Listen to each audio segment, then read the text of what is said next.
on disability? Well, I suppose I could have voted myself in as one, yeah. But nobody ever asked me.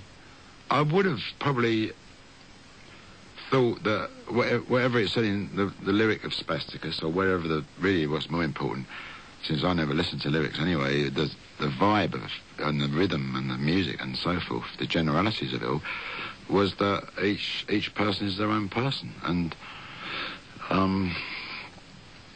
for anyone to stand up and say they're the leader of this, or they're doing this, or they're doing that, isn't the right...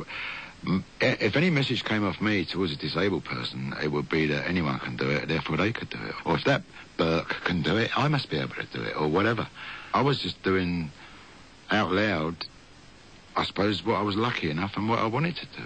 So I didn't take it any further than that, because that was good enough, really. But do you think anybody can do that? Perhaps we come back to your Cambridge graduate with the first-class degree. Should it be possible for him to get himself taken seriously without kind of anti-discrimination laws? Is that something that people can do on their own, or does there need to be concerted action to achieve it?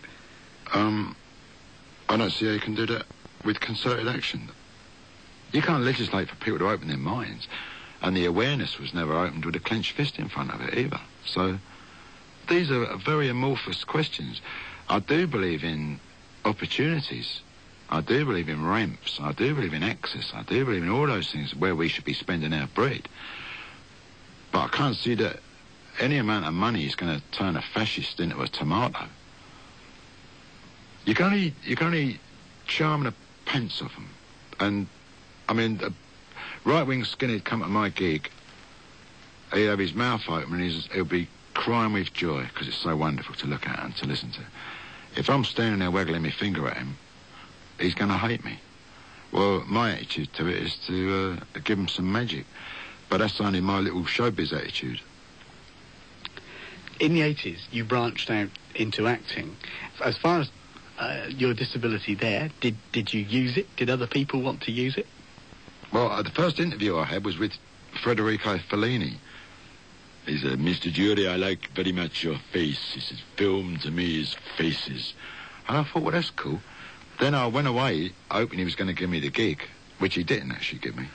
And now I was thinking to myself, all he wants is me to be a grotesque in one of his movies. And I got the horrors, and I wasn't sure that I wanted to do it, because I've seen a few of his movies, and he does, like, sprinkle them with the halt and the lame, or at least the peculiar. And I did have a bit of a frisson over that. Then I got a call from a Greek man called Vasilis Boudouris, who wanted to know if I could ride a horse. And I said, no, I can't know where I'm getting on a horse, mate, and so forget it. Then I got another phone call saying, can you ride a motorbike?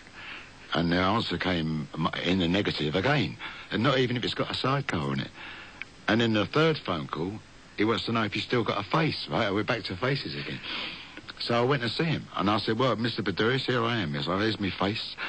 I said, what's the part? He said, tightrope walker. I said, he said, in the first two, I did it. It was a Greek film. I did it. In the first two, I had somebody on the horse filling in for me. Somebody went up in a balloon for me. Somebody rode a motorbike. And a bloke did a tightrope. And now he wanted my face to look as if it was on a tightrope. So we went up on top of a castle in Naupaktos in Greece.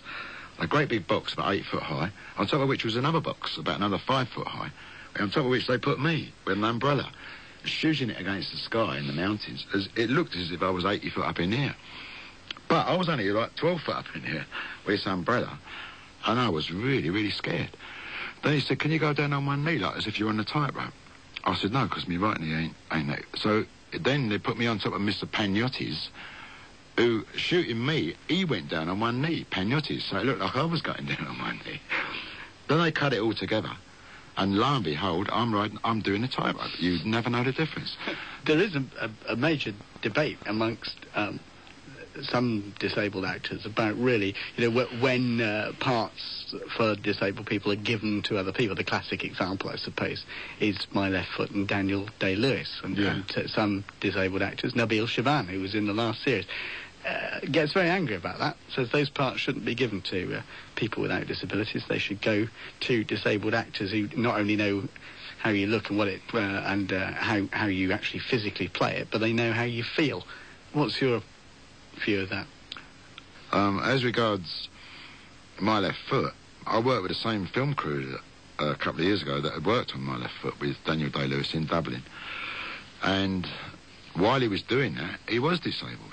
And he is, I think, a brilliant actor. So I think what you're looking for there is you're looking for the best actor. You're not looking for the best...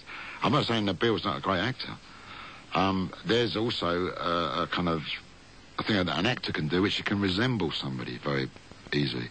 Very difficult to resemble somebody if you've got a physical restriction and that isn't the same as that other person's. So I don't think that's necessarily true. How much do you feel that you've been restricted by your disabilities? I mean, how much have they actually stopped you doing things you would like to have done? Well, in one way, I'll always be grateful. They've stopped me being a rapist. They stopped me being a soldier. They stopped me being a bank robber. Being disabled has stopped me doing lots of horrible things, for sure. I'm not saying I would have done them, but there was no question that I could. I'd probably be really, really aggressive. And it's probably made me a little bit imaginarily venomous, which I regret.